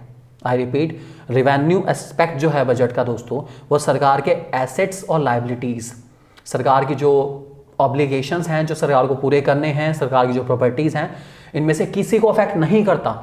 और जो कैपिटल बजट है वो सरकार के ऑब्लिगेशंस को बढ़ा सकता है, ठीक है, प्रॉपर्टी को भी बढ़ा सकता है, मतलब अच्छा भी कर सकता है बुरा भी कर सकता है। कैपिटल बजट सरकार के एसेट और लायबिलिटीज को अफेक्ट करता है, रिवेन्यू बजट नहीं करता। चलिए बात करते हैं, अब रिवेन्यू बजट की बात हुई है, अब हम बात करते हैं रिवेन्यू रिसीट्स की। सबसे पहले सरकार की रिसीट्स के सोर्सेज जान लेते हैं, पैसा कहाँ कहाँ से आता है। देखो, अगर मैं कहूँ अभी से आपको खर्चे गिनवा दूँ तो आप कहेंगे सर सारा खर्चा खर्चा खर्चा, कमा तो लो पहले। तो पहले कमा लेते हैं, being a government of India मान के चलते हैं, तो पहले कमा ले, उसके बाद खर्च भी करेंगे। तो खर्च के सोर्सेज बाद में जानेंगे, पहले बात करते हैं कमाने के सोर्सेज क्या क्या है, पैसा कहाँ कहाँ से आ रहा है पहले वो देख लेते हैं। क्योंकि पैसा सबको अच्छा लगता है, सब चाहते हैं पैसे की बारिश हो। तो सरकार पैसा कहाँ कहाँ से कमाती है? सबसे पहले रिसीट्स हमारे पास रेवेन्यू रिसीट है दोस्तों। रेवेन्यू रिसीट हमारी वो रिसीट्स हैं जो ना तो लायबिलिटी बढ़ाती है और ना ही एसेट्स घटाती हैं। आई रिपीट, ना तो लायबिलिटी बढ़ाती है और ना ही एसेट्स घटाती हैं। ना तो लायबिलिटी बढ़ानी है ना ही एसेट्स घटानी है, इस बात को ध्यान रख के चलेंगे। इसके दो सोर्सेज है दोस्तों, टैक्स रिवेन्यू रिसीट और non tax revenue receipt. Tax revenue receipt जिसमें टैक्स का जिक्र हो गया, कंपलसरी पेमेंट है टैक्स, और नॉन टैक्स वो जो टैक्स नहीं है, ऑब्लिगेशन इसका कंपलसरी नहीं है, कोई देता है कोई नहीं देता है। टैक्स दोस्तों दो प्रकार के हैं, एक का नाम है डायरेक्ट टैक्स, एक का नाम है इनडायरेक्ट टैक्स। आप लोग जानते हैं डायरेक्ट टैक्स वो टैक्स होता है जिसका बर्डन शिफ्ट नहीं होता, और इनडायरेक्ट टैक्स वो टैक्स होता है जिसका बर्डन शिफ्ट हो सकता है। इनडायरेक्ट का एग्जांपल है जीएसटी और डायरेक्ट का एग्जांपल हमारा सबसे प्यारा इनकम टैक्स, प्रॉपर्टी टैक्स, ठीक है। एग्जांपल आप लोग ध्यान रख लेंगे इसका। उसके बाद नॉन टैक्स रिवेन्यू की बात करूं तो दोस्तों नॉन टैक्स रिवेन्यू हमारे बहुत सारे एग्जांपल हैं। नॉन टैक्स रिवेन्यू सरकार की कमाई तो है लेकिन ये टैक्स नहीं है, कमाई है लेकिन टैक्स के रूप में नहीं हो रही। इसमें हो सकता है सरकार को इंटरेस्ट मिला हो, सरकार ने लोन दे रखा उसको इंटरेस्ट मिला, बिल्कुल नॉन टैक्स रिवेन्यू है। सरकार को प्रॉफिट्स मिले अपने पब्लिक एंटरप्राइजेस के, डिविडेंड मिला, कमाई है सरकार की। सरकार को फीस मिली, सरकार के कॉलेज या स्कूल से उनसे जो फीस मिलती है मिल सकती है। सरकार को लाइसेंस भी मिली, सरकार बहुत सारी चीज़ों का लाइसेंस देती है, ड्राइविंग का लाइसेंस हो गया, गन का लाइसेंस हो गया, उससे सरकार को पैसा मिला। सरकार ने फाइन्स एंड पेनल्टी, चलान पता है आपको, ठीक है, उससे भी सरकार ने कमाया। एस्टेट में दोस्तों जिस इंसान का कोई लीगल हायर नहीं होता, जिसका कोई वारिस नहीं होता, उसकी सारी प्रॉपर्टी सरकार को ऑटोमेटिकली ट्रांसफर हो जाती है, तो कमाई तो होगी सरकार की। जिसका कोई नहीं उसकी गवर्नमेंट। उसके बाद हमारे गिफ्ट एंड ग्रांट्स आते हैं, विदेशों से जो चैरिटी हमें मिलती है, विदेशों से जो फंडिंग हमारे पास आती है उसको गिफ्ट एंड ग्रांट्स कहा जाता है दोस्तों, ये सब भी आता है। फॉरफीचर हो गया, अगर आपने सरकार को कॉन्ट्रैक्ट लेके पूरा नहीं करा तो आपके ऊपर एक पेनल्टी लगा दी जाएगी जिसको फॉरफीचर कहा जाएगा। और स्पेशल असेसमेंट एक स्पेशल तरह का चार्ज है जो सरकार उन लोगों से लेगी जिनके प्रॉपर्टी की वैल्यू अचानक से बढ़ गई गवर्नमेंट के एक स्टेप की वजह से। एग्जाम्पल, मान लीजिए आपके घर के पास मेट्रो का प्रोजेक्ट पास हो जाता है तो आपके घर की वैल्यू रातों रात ही मल्टीपल टाइम्स हो गई। तो जब भी आप उस घर को किराए पे देंगे या बेचेंगे या खरीदे कुछ भी करेंगे तो आपको एक सरकार को स्पेशल असेसमेंट देना पड़ेगा। इसको हम लोग स्पेशल असेसमेंट, स्पेशल चार्ज कह सकते हैं। ये सब के सब दोस्तों हमारे एग्जाम्पल थे नॉन टैक्स रिवेन्यू के। अब हम लोग बात करने वाले हैं कैपिटल रिसीट्स के बारे में। कैपिटल रिसीट के बारे में दोस्तों हम बात करें तो कैपिटल रिसीट्स हमारी वो रिसीट्स हैं जो हमारी लायबिलिटी बढ़ाएंगी या फिर हमारे एसेट्स घटाएंगी। मतलब पैसा तो आएगा, नो डाउट पैसा आ रहा है, लेकिन मुझे ऐसा क्यों लगता है ये जो पैसा है ना भाई, ये हमारे लिए वरदान ना होके अभिशाप की तरह है। कैसे? लायबिलिटी बढ़ा रहा है, लायबिलिटी मतलब बर्डन बढ़ रहा है, लोन बढ़ रहा है, बोरोइंग्स बढ़ रही है, प्रेशर बढ़ रहा है और एसेट्स घट रहे हैं। एसेट का घटना, ओ माय गॉड, मेरी ये प्रॉपर्टी बिक गई, मेरी वो प्रॉपर्टी बिक गई, ये भी टेंशन है भाई। तो कैपिटल रिसीट्स अगर मैं ढंग से यूज़ ना करूं तो भाई ये बड़ी खतरनाक है, क्योंकि इसका ऑब्लिगेशन बड़ा खतरनाक है। आपके एसेट्स को ख़त्म कर रही हैं और आपकी लायबिलिटी को बढ़ा रही हैं। कोई ना कोई काम तो करेगी। एसेट का ख़त्म होना बुरा लगता है भाई, दिल से बुरा लगता है, बहुत बुरा लगता है। और लायबिलिटी का बढ़ना टेंशन को बढ़ा देता है भाई, ये तो बहुत ही ज़्यादा बुरा लगता है। ये हमारी कैपिटल रिसीट है दोस्तों। इसके दो हिस्से होते हैं, एग्जाम में क्वेश्चन आ सकता है इससे रिलेटेड। एक तो डेट क्रिएटिंग होता है, एक नॉन डेट क्रिएटिंग होता है। डेट क्रिएटिंग मतलब जिसमें लोन या लायबिलिटी बढ़ती है, बोरोइंग्स, लोन एटसेट्रा। और नॉन डेट क्रिएटिंग वो जिसमें एसेट्स कम होते हैं, जैसे डिसइन्वेस्टमेंट हो गया, रिकवरी ऑफ लोन हो गया। ये हमारे non debt creating capital receipt है दोस्तों, ध्यान रखे चलेंगे। अगला हमारा टॉपिक है जिसका नाम है रेवेन्यू एक्सपेंडिचर। रेवेन्यू एक्सपेंडिचर दोस्तों ऐसा खर्चा है जो ना तो आपके एसेट बढ़ाएगा और ना ही लायबिलिटी घटाएगा। अर्थात एसेट और लायबिलिटी इसको अफेक्ट ही नहीं करता। ऐसे एक्सपेंडिचर को हम लोग रेवेन्यू एक्सपेंडिचर कहते हैं। ये आपकी डेली फंक्शनिंग का एक्सपेंडिचर है, रूटीन फंक्शनिंग का एक्सपेंडिचर है, रिकरिंग है, डेली बेसिस के खर्चे हैं सरकार के जो सरकार को करने पड़ते हैं। सब्सिडी देनी पड़ती है, बच्चों के स्कूल जो सरकारी स्कूल हैं उनमें जो खर्चा होता है, सब रेवेन्यू एक्सपेंडिचर है दोस्तों, ठीक है। सैलरी की पेमेंट, इंटरेस्ट की पेमेंट जो भी सरकार को देनी पड़ती है, डिफेंस पे खर्च करना, हेल्थ सर्विस पे खर्च करना, सब का सब रेवेन्यू एक्सपेंडिचर, आप ध्यान रख के चलेंगे। उसके बाद आता है दोस्तों हमारे पास कैपिटल एक्सपेंडिचर। कैपिटल एक्सपेंडिचर उन सारे एस्पेक्ट्स को कवर करेगा जिससे या तो मेरे देश के एसेट्स बढ़ जाएंगे या फिर लायबिलिटी कम हो जाएगी। पता नहीं, खर्चा तो हो रहा है लेकिन ये खर्चा मुझे थोड़ा थोड़ा अच्छा लग रहा है। एसेट्स बढ़ रहे हैं, अच्छी फीलिंग आ रही है, गुड वाइब्स ओनली, नाइस। और लायबिलिटी कम हो रही है, टेंशन कम हो रही है, वाओ, मुस्कुराने के मौके ज़रूर मिलेंगे। एसेट बढ़ रहे हैं तो लेट्स सेलिब्रेट। लायबिलिटी कम हो रही है, टेंशन खत्म, अच्छा लग रहा है, काफ़ी फील अच्छा हो रहा है। ऐसे खर्चों को दोस्तों हम लोग क्या चलते हैं, कैपिटल एक्सपेंडिचर। एग्जांपल आपको दे रखे हैं दोस्तों हमारे सामने, loan to state, union territory, expenditure building road वगैरह बनवाया, फ्लाईओवर बनवाया, ये सब के सब खर्चे सरकार को कमाई करने का मौका देते हैं। रोड फ्लाईओवर बना के टैक्स लेगी सरकार, डेट इज टोल के रूप में, तो ये सब सरकार के एसेट्स ही हैं, तो अच्छा है सरकार के लिए। इनको हम क्या चलते हैं दोस्तों, कैपिटल एक्सपेंडिचर। ठीक है, मैं आपको एक शॉर्ट फॉर्म दिखा देता हूं, जिसके थ्रू आप अगर चाहें तो REC सबको याद करना चाहें याद कर सकते हैं। मैं आपको दिखा देता हूं, आप देख लीजिए ध्यान से एक बारी। ये आपके revenue receipts, capital receipts, revenue expenditure, capital expenditure. ठीक है, सबसे पहले कैपिटल रिसीट। कैपिटल रिसीट हमारी टेंशन क्रिएटिंग है, तो ये आपकी लायबिलिटी बढ़ाएंगी। ठीक है, ये आपकी लायबिलिटी को बढ़ा देंगी या फिर आपके एसेट्स को घटा देंगी। ये वाली कैपिटल एक्सपेंडिचर आपके एसेट्स को बढ़ा देंगी या फिर आपकी लायबिलिटी को घटा देंगी। ठीक है, रिवेन्यू रिसीट ना तो आपकी लायबिलिटी को बढ़ाएगी और ना ही आपके एसेट्स को घटाएगी। क्रॉस दोनों साइड क्रॉस लगाया है, कुछ नहीं होगा, ना लायबिलिटी बढ़ेगी ना एसेट कम होंगे। ऐसी रिवेन्यू एक्सपेंडिचर ना तो आपके एसेट बढ़ेंगे और ना ही आपकी लायबिलिटी कम होगी। तो ये हमारा इसको याद करने का शॉर्टकट है दोस्तों, प्लीज आप नोट करना चाहें नोट कर सकते हैं। ठीक है, ध्यान से सुन लेंगे इसको, काफी अच्छा टॉपिक है दोस्तों ये वाला हमारा। अब दोस्तों चलते हैं टाइप्स ऑफ बजट के ऊपर। 3 तरह के बजट हमारे पास हैं, जिनका नाम है बैलेंस बजट, जब खर्चे कमाई इक्वल है बैलेंस बजट। सरप्लस बजट, जब सरकार की कमाई ज्यादा खर्चे कम, सरप्लस बजट। और डेफिसिट बजट, जिसमें सरकार के खर्चे ज्यादा कमाई कम, डेफिसिट बजट। 3 तरह के बजट है दोस्तों हमारे पास। अगला हमारे पास आता है टाइप्स ऑफ डेफिसिट बजट। 3 तरह के डेफिसिट बजट होते हैं जो कि मेन है हमारे पास, मेन है भाई। सबसे पहला revenue deficit, fiscal deficit, primary deficit. Revenue deficit क्या होता है दोस्तों? रिवेन्यू डेफिसिट इस बात को शो करता है कि सरकार के डेली के खर्चे बहुत ज़्यादा है, बहुत ज़्यादा खर्चा कर रही है भाई डेली बेसिस पे, और डेली बेसिस की कमाई कम है।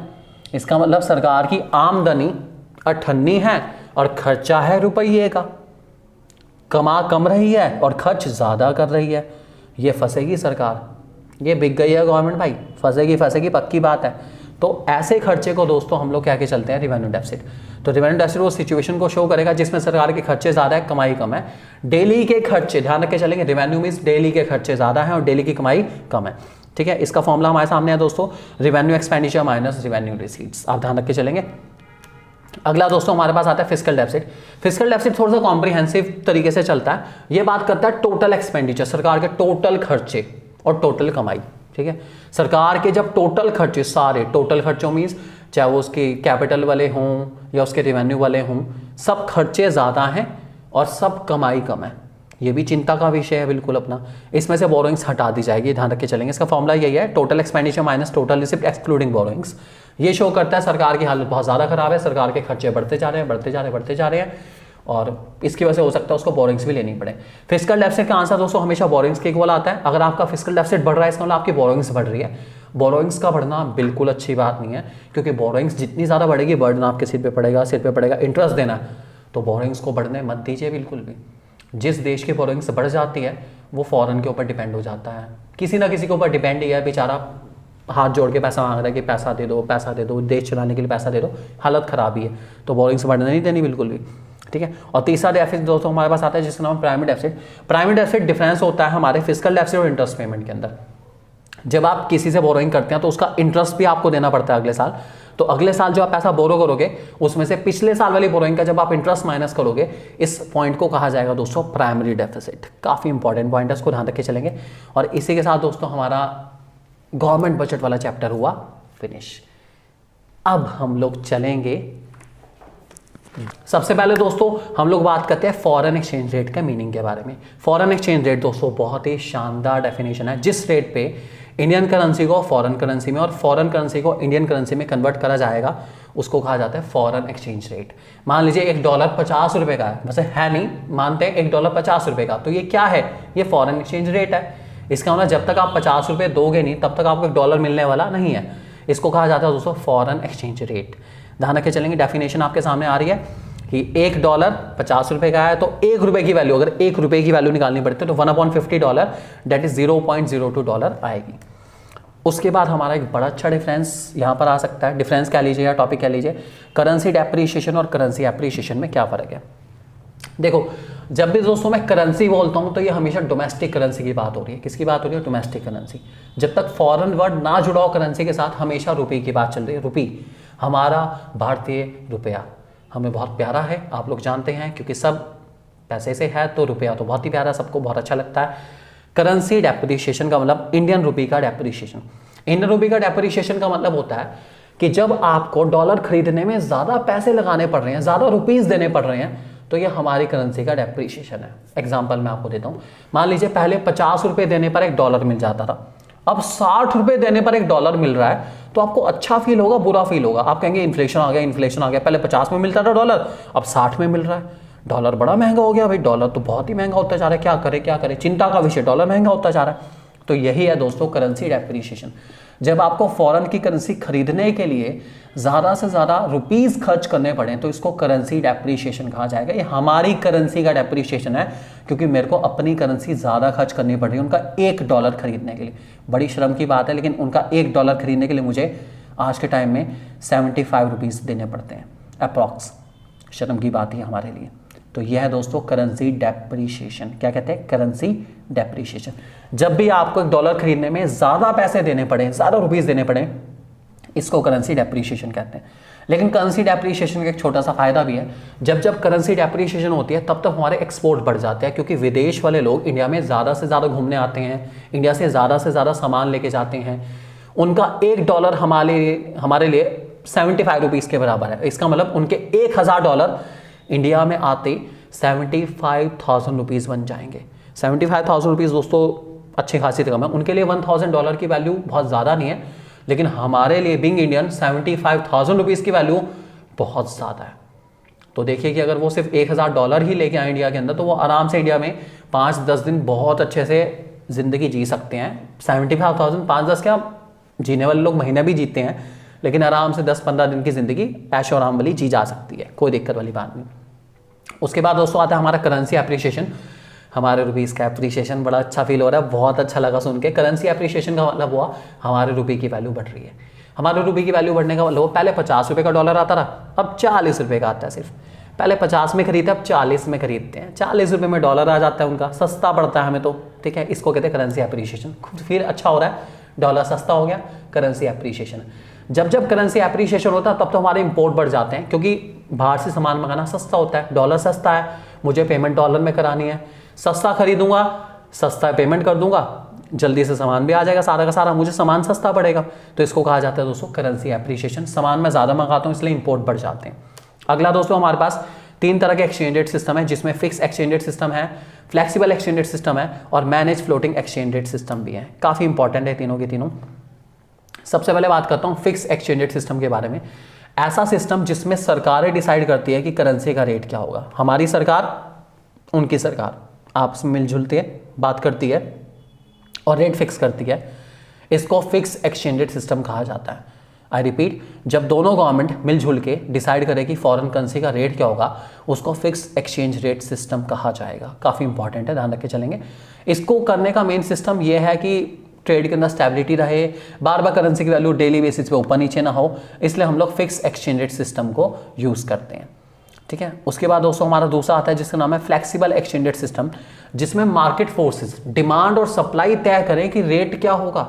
डिमांड सप्लाई मिलजुल के डिसाइड करें कि रेट क्या होगा, इसको कहा जाता है दोस्तों flexible exchange rate system. Flexible exchange rate system की खासियत यह है कि जैसे जैसे रेट बढ़ेगा, डिमांड तो कम होती जाएगी। महंगा डॉलर कोई नहीं खरीदना चाह रहा है, सस्ता डॉलर सबको चाहिए। तो जैसे जैसे डॉलर का रेट बढ़ेगा, डिमांड ऑटोमेटिकली कम हो जाएगी। तो नेगेटिव स्लोप डिमांड कब है? सप्लाई की बात करो तो हर इंसान डॉलर बेचेगा जब डॉलर का रेट बढ़ रहा होगा, 20, 40, 60, 80, 100 पे बेचूंगा मैं। तो जितना ज़्यादा रेट बढ़ेगा इंसान उतना ज़्यादा बेचने की कोशिश करेगा। तो सप्लाई का पॉजिटिव स्लोप ही है। जहाँ ये डिमांड और सप्लाई का मिल जाते हैं उसको कहते हैं दोस्तों हम लोग इक्विलिब्रियम। ध्यान रख के चलेंगे, जहाँ डिमांड सप्लाई का होगा इंटरसेक्शन, उसको कहा जाएगा क्या? इक्विलिब्रियम। इसी को कहा जाता है दोस्तों flexible exchange rate system. Flexible में एक छोटी सी मुसीबत है कि इसके अंदर रेट की ना लिमिट नहीं है, कहीं भी जा सकता है। डॉलर बढ़ते बढ़ते देखो 75, 78 पता नहीं कहाँ तक चला जाता है अपना। तो इसको कहा जाता है फ्लेक्सिबल एक्सचेंज रेट सिस्टम, जिसमें डिमांड एंड सप्लाई तय करती है कि रेट क्या होगा। और उसके बाद तीसरा हमारा manage floating exchange rate system, जो हाइब्रिड है। हाइब्रिड मतलब फिक्स और फ्लेक्सिबल का। इसमें फ्लेक्सिबल तो है, डॉलर की वैल्यू ऊपर नीचे जाती है, लेकिन मैंने लिमिट्स लगा रखी है कि भाई इस लिमिट में ही रहना, लिमिट मत पार करना बिल्कुल भी। तुम लिमिट पार करोगे तो दिक्कत होगी, इसलिए लिमिट में ही रहो। तो इसमें सरकार लिमिट लगाती है और मार्केट को कहती है कि जहां भी जाओ लेकिन इस लिमिट को क्रॉस नहीं करना बिल्कुल भी। तो रेट फिक्स कर दिया जाता है और लिमिट में ही हम लोग रहते हैं, लिमिट को हम पार नहीं कर सकते। वो लिमिट फिक्स करने की जिम्मेदारी किसकी है? गवर्नमेंट की। और हमारे बिहार पे लिमिट फिक्स करता है आरबीआई। जब हम कहते हैं गवर्नमेंट डिसीजन लेती है सारा, तो ये आरबीआई की सुपरविजन में ही डिसीजन लिया जाता है। जैसे हमारे यहाँ से आरबीआई फॉरेन कंट्री का जो भी सेंट्रल बैंक होगा वो भी अपनी बातें रखेगा। तो ये दो सेंट्रल बैंक मिलजुल के और हमारे देश की फाइनेंस मिनिस्ट्री मिलके डिसाइड करेगी कि लिमिट कितनी होगी। इसको manage floating exchange rate system कहा जाता है दोस्तों। फिक्स एक्सचेंज रेट सिस्टम का दूसरा नाम पैक्ड एक्सचेंज रेट सिस्टम भी है। फ्लेक्सिबल का दूसरा नाम फ्लोटिंग एक्सचेंज रेट सिस्टम भी है। और मैनेज फ्लोटिंग को हम लोग दोस्तों हाइब्रिड सिस्टम भी कह के चलते हैं, क्योंकि ये हाइब्रिड है किसका? फिक्स्ड और फ्लेक्सिबल का। ठीक है, आप ध्यान रखे चलेंगे। इसको डर्टी फ्लोटिंग भी कहा जाता है कभी कभी। अच्छा, फिक्स में दोस्तों एक दो डेफिनेशन हमारी और है, एक का नाम है डीवैल्यूएशन, एक का नाम है रीवैल्यूएशन। डीवैल्यूएशन सेम डेप्रिसिएशन की तरह हमारी करेंसी की वैल्यू कम हो रही है, फॉरेन वालों की वैल्यू बढ़ रही है, लेकिन जब सरकार के द्वारा करी जा रही है उसको डीवैल्यूएशन कहते हैं। $1 50 से 60 हुआ, लेकिन करा किसने? गवर्नमेंट ने। अगर किसी क्वेश्चन में जिक्र होता है कि गवर्नमेंट ने $1 50 से 60 70 80 कर दिया, इसको हम डेप्रिसिएशन नहीं कहेंगे, इसको कहेंगे हम डीवैल्यूएशन। ठीक है, ऐसे ही गवर्नमेंट ने $1 50 से 40 30 20 कर दिया, तो इसको हम लोग एप्रिसिएशन नहीं कहेंगे, इसको हम कहेंगे रीवैल्यूएशन। सरकार का जिक्र होना जरूरी है, गवर्नमेंट ऑफ इंडिया का नाम लिखा आना चाहिए, तभी डीवैल्यूएशन और रीवैल्यूएशन बनेगा, नहीं तो वो डेप्रिसिएशन एप्रिसिएशन ही रहेगा। आप ध्यान रख के चलिए। अब दोस्तों बात करते हैं हमारे नेक्स्ट टॉपिक के बारे में, जो हमारा है बैलेंस ऑफ पेमेंट। ठीक है, जो फॉरेन एक्सचेंज रेट की डिमांड एंड सप्लाई के सोर्सेज है दोस्तों, वो मैं आपको बता देता हूँ। डिमांड क्यों क्यों होती है फॉरेन करेंसी की? आपको बाहर घूमने जाना है, उसके लिए फॉरेन करेंसी चाहिए। ठीक है, आपको बाहर कोई प्रॉपर्टी खरीदनी है, उसके लिए आपको फॉरेन करेंसी चाहिए। ठीक है, और आप बाहर कोई कंपनी खरीदना चाहते हैं, उसके लिए आपको फॉरेन करेंसी चाहिए। और आप स्पेकुलेशन करना चाहते हैं, आपने डॉलर सस्ता खरीद लिया और कल महंगा होने पर बेच देंगे, उसके लिए भी आपको फॉरेन करेंसी चाहिए। सप्लाई की बात करूँ, कहाँ कहाँ से पैसा आता है? जब मैं एक्सपोर्ट करता हूँ पैसा आता है। जैसे इंपोर्ट करने पे जा रहा था, वैसे एक्सपोर्ट करने पर पैसा आता है। फॉरेन वाले इंडिया में घूमने आते हैं, अतिथि देवो भव, पैसा आता है, आने दीजिए, स्वागत करिए। इसलिए हमारे विदेशी मेहमानों का ध्यान रखिए, उनके साथ किसी भी प्रकार को उनको बेइज्जत मत करिए, उन्हें नीचा ना दिखाइए बिल्कुल भी, क्योंकि वो आते हैं तो ढेर सारा पैसा भी लेकर आते हैं और बहुत सारे लोगों की रोजी रोटी इन्हीं पे डिपेंड करती है। तो अतिथि देवो भव करना बहुत ज़्यादा ज़रूरी है। और फॉरेन वाले भी हमारी करेंसी में स्पेकुलेशन करते हैं, तो ये सारे सोर्सेज है जिसके थ्रू फॉरेन करेंसी की सप्लाई होती है। अब बात करते हैं दोस्तों बैलेंस ऑफ पेमेंट की। बैलेंस ऑफ पेमेंट का मीनिंग आपके सामने आ रहा है, बहुत ही शानदार। बैलेंस ऑफ पेमेंट उन सारी ट्रांजेक्शन को कंस्टिट्यूट करता है जो मैं फॉरेन कंट्री के साथ कर रहा हूँ। एक ऐसा सिस्टमेटिक रिकॉर्ड, सिस्टम के साथ चल रहा है रिकॉर्ड पूरा, जिसमें मैं हर एक फॉरेन ट्रांजेक्शन को नोट कर रहा हूँ। बाहर से क्या आ रहा है, बाहर क्या जा रहा है, कितने का आ रहा है, कितने का जा रहा है, इन सारे रिकॉर्ड्स को एक जगह नोट डाउन करने को कहा जाता है दोस्तों balance of payment. Balance of payment systematic record है वो सारी ट्रांजैक्शन का जो रेजिडेंट ऑफ अ कंट्री और रेस्ट ऑफ द वर्ल्ड के बीच में होती है एक टाइम पीरियड के अंदर, एक साल के ड्यूरेशन के अंदर। ये समरी है इंटरनेशनल ट्रांजैक्शन की फाइनेंशियल पीरियड के अंदर, डेफिनेशन में ऐसा लिखा गया है। उसके बाद दोस्तों कंपोनेंट्स की बात करूं, आपके सामने यहाँ चार्ट भी आ रहा है, यहाँ पे आप देख भी सकते हैं उसको बहुत अच्छे से। बीओपी में हमारे पास दो तरह के अकाउंट बनते हैं, एक का नाम है करंट अकाउंट, एक का नाम है कैपिटल अकाउंट। ठीक है, तो करंट अकाउंट के अंदर दोस्तों क्या क्या आता है, मैं आपके सामने यहाँ पे फटाफट जल्दी से बीओपी बना देता हूँ ताकि आपको अच्छे से समझा भी पाऊँ कि बीओपी क्या है क्या नहीं है। चलिए ध्यान से देखते हैं बीओपी, शॉर्ट देखेंगे, छोटा सा बनाएंगे बीओपी हम लोग यहाँ पे बनाते हैं।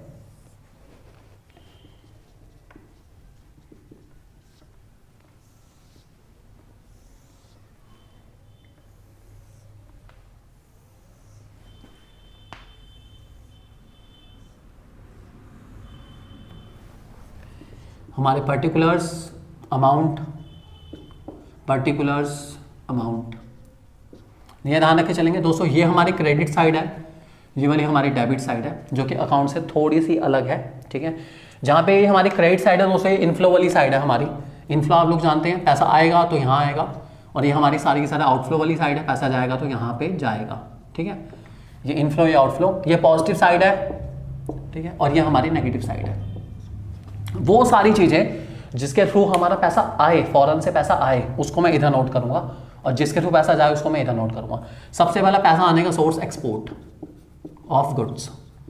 जब मैं एक्सपोर्ट करता हूं तब पैसा आता है, और जब मैं इंपोर्ट करता हूं तब तब पैसा जाता है।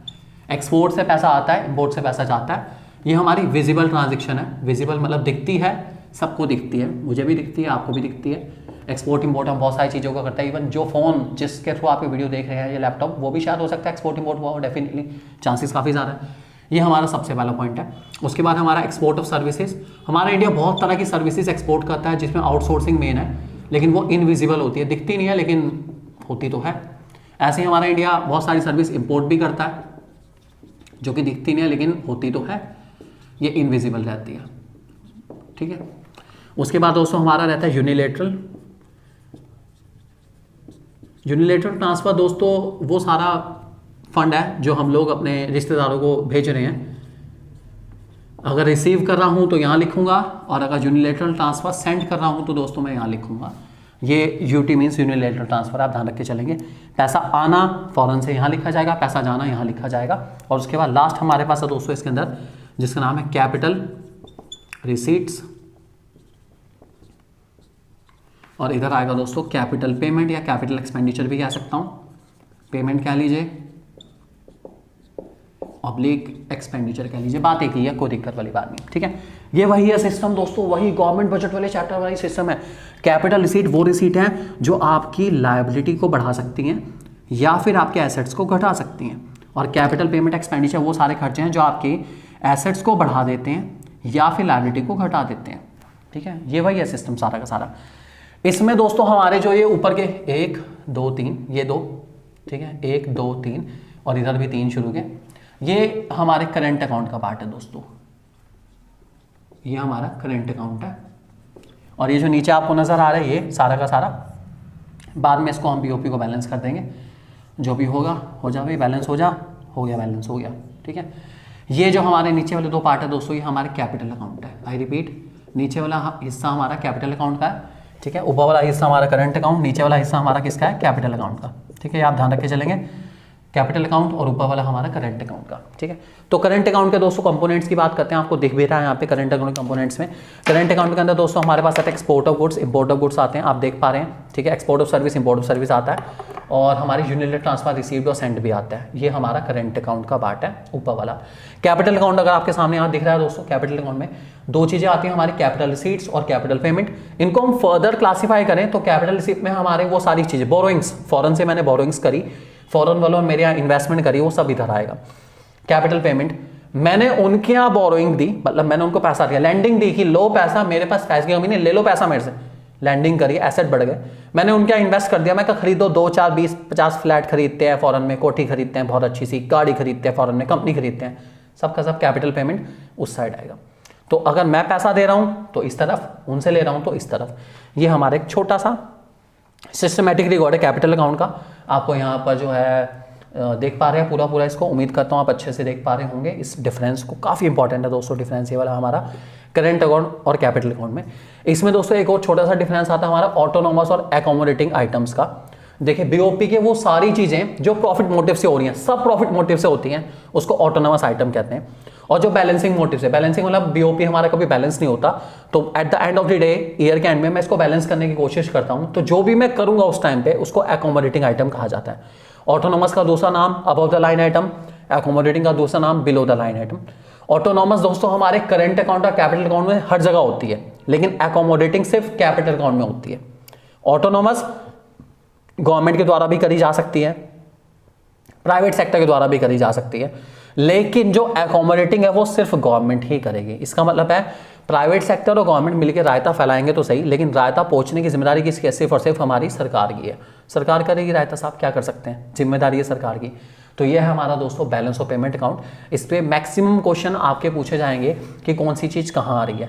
कोई भी चीज़ दोस्तों अगर हमारे एक्सपोर्ट गुड्स से रिलेटेड है तो वो हमारी क्रेडिट साइड में आएगी, इंपोर्ट से रिलेटेड है हमारी डेबिट साइड में आएगी, गुड्स की, गुड्स एंड मर्केंडाइज से। सर्विस से रिलेट है एक्सपोर्ट वाली तो इधर क्रेडिट साइड में आएगी, इंपोर्ट है सर्विस का तो डेबिट साइड में आएगी। यूनिलेटरल वाला बहुत रेयर आता है, और बाकी मैंने आपको बताया कि कैपिटल रिसीट जिसमें लायबिलिटी बढ़े या एसेट कम हो, या कैपिटल पेमेंट जिसमें एसेट बढ़े या लायबिलिटी कम हो, वो आप सिचुएशन के अकॉर्डिंग देख सकते हैं और उसको नोट डाउन कर सकते हैं। अगर मैं फॉरेन वालों से कोई भी मशीनरी भी खरीद रहा हूँ दोस्तों, तो मशीनरी मेरे एसेट नहीं बढ़ाएगी, ये मेरी प्रॉफिट मोटिव वाली है सारी की सारी, ये इंपोर्ट में है, एक्सपोर्ट इंपोर्ट की ये आइटम है। बाहर से मशीनें लाना इंपोर्ट ऑफ गुड्स है, ठीक है। लेकिन अगर मैं बिल्डिंग, लैंड, इन सब चीज़ों का डील मैं करता हूँ, बिल्डिंग वगैरह बाहर लेता हूँ, तब वो मेरी कैपिटल पेमेंट में आएगी। आप ध्यान रखे चलेंगे। काफ़ी अच्छा और काफ़ी इंपॉर्टेंट चैप्टर है दोस्तों। उम्मीद करता हूँ आपको बहुत अच्छे समझ आ गया होगा। और अगर आपको वीडियो अच्छी लगी है हमारी, तो प्लीज़ चैनल को अभी सब्सक्राइब करिए। और आपको सैम्पल पेपर मिलेंगे इकोनॉमिक्स के, वो भी एकदम शानदार, जानदार, लाजवाब, सिर्फ आपके इसी चैनल पे, जिस चैनल का नाम है 1-to-1 क्लासेस। आपसे और हमारा रिलेशन बस आप ऐसे ही हमारे साथ 1-to-1 पढ़ते रहिए और इस चैनल को अभी सब्सक्राइब करिए। और अगर आप हमारे व्हाट्सएप ग्रुप के साथ और टेलीग्राम ग्रुप के साथ जुड़ना चाहें मटेरियल के लिए, सीबीएसई मटेरियल के लिए, तो हमारे साथ जुड़ सकते हैं। आपको ज़रूर मिलेगी और डेफिनेटली उस मटेरियल से क्वेश्चन आएंगे काफ़ी सारे। थैंक यू वेरी मच दोस्तों हमारे साथ रहने के लिए। बहुत बहुत शुक्रिया। God bless.